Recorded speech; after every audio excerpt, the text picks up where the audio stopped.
467 years ago, our fathers brought forth on this continent a new nation, conceived in liberty and dedicated to the proposition that all men are created equal.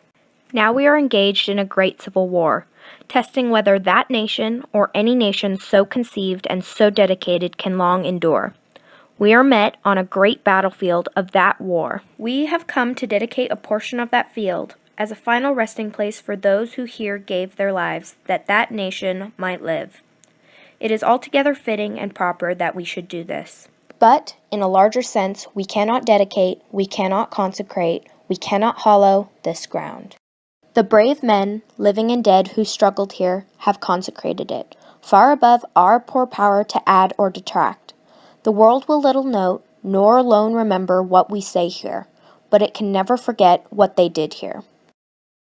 It is for us the living, rather, to be dedicated here to the unfinished work which they who fought here have thus far so nobly advanced. It is rather for us to be here dedicated to the great task remaining before us, that from these honored dead we take increased devotion to that cause for which they gave the last full measure of devotion, that we were highly resolved that these dead shall not have died in vain, that this nation, under God, shall have a new birth of freedom, and that the government of the people, by the people, for the people, shall not perish from the earth.